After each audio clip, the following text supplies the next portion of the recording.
Hi everyone, my name is Austin Zollner and this is my AEP Module 8 Moral Compass video. So after reading the articles, I've sort of summarized them sort of source by source. So one of the main points that I took away from these articles is that trying to live a proper and righteous life without a moral compass is essentially impossible to do correctly. And while some people may strive for this morality, not having direction in one's life is sure to bring hardships in terms of dilemmas and decisions. As a future school leader, I must recognize that my own personal business no longer exists when I step up and say that I want to become said leader. Another big aspect is perception. So one of the big things that we have to sort of keep in mind is we need to know where we stand on issues, as it helps us in creating our own moral compass. On top of that, we need to recognize that putting others first is the most important, especially within our own moral compass, and keeping others first ahead of your own intentions and desires. Finally, Bucaro mentioned that perceptions determine attitudes and attitudes determine behavior. So that's another one that really, when you think about it, if you have preconceived notions about someone, that's going to affect your attitude towards them, and that's going to also affect your behavior towards them.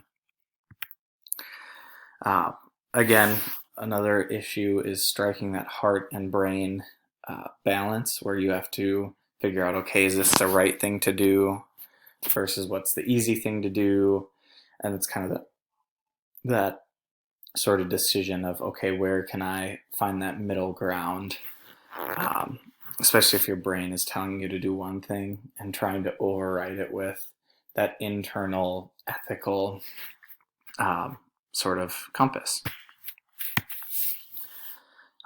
Another aspect that was really talked about during those articles was just that general golden rule, not only doing unto others as you would do unto them, but also treat others how they want to be treated with respect, right? So or treat others how you want to be treated, they kind of talk about, okay, well, even if you have a self-deprecating sort of image of yourself and you want to be treated like that, that's fine. But you need to see it from their perspective and how do they want to be treated. So obviously the golden rule plays into a lot of aspects in most people's moral compass for good reason. So in terms of my own moral compass, very similar to other people that have already posted, integrity obviously is that driving force. Just naturally being a person with integrity is super important. And the ones that are black in between the north, south, east, and west, those are sort of the drivers that make the two possible. So for example, another part of my moral compass is integrity and being an advocate. Well, to be an advocate and also show integrity, especially like being an advocate for our teachers union, I have to be willing to show some form of forgiveness with administration in the district while also still having integrity and still being an advocate. Along with being an advocate and showing respect, as my south one is right there, you do need to have some level of empathy. Again, seeing things from other people's perspective and respecting them as well.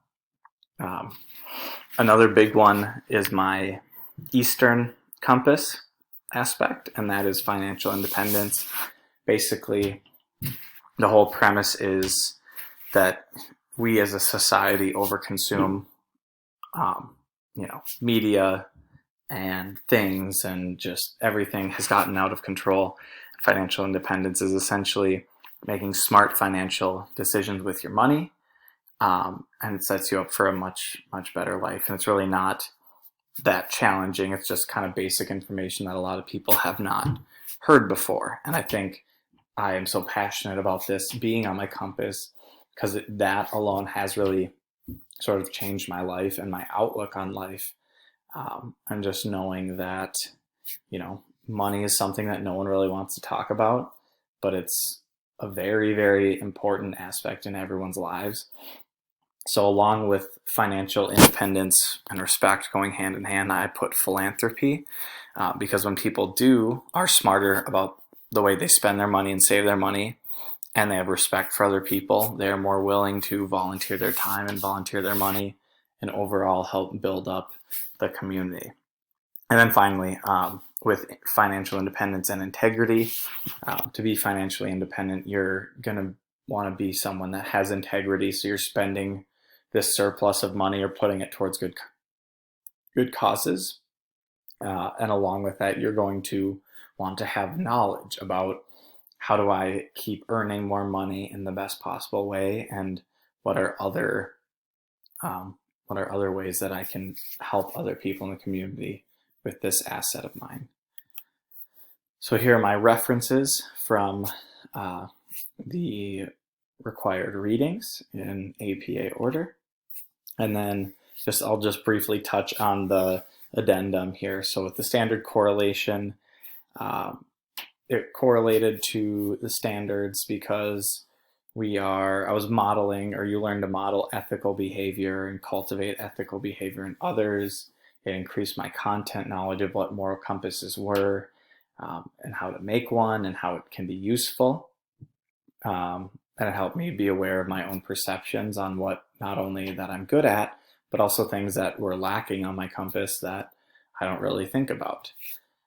It was relevant as well because obviously self-reflection is super important for school leaders, and just being able to reflect on that is super, super important. And then in terms of actual reflection, I plan on using this in the future, either as a potential professional development task with other teachers that I work with, and because it would be just super interesting to see what is on everyone's compass and seeing like where we align and where we're different, and how we could use that in our school system to match up teachers that work well together, or that are good resources for one another, and just really help build each other up, especially now as we go through these really, really difficult times. So again, my name is Austin Zollman. Thank you for listening.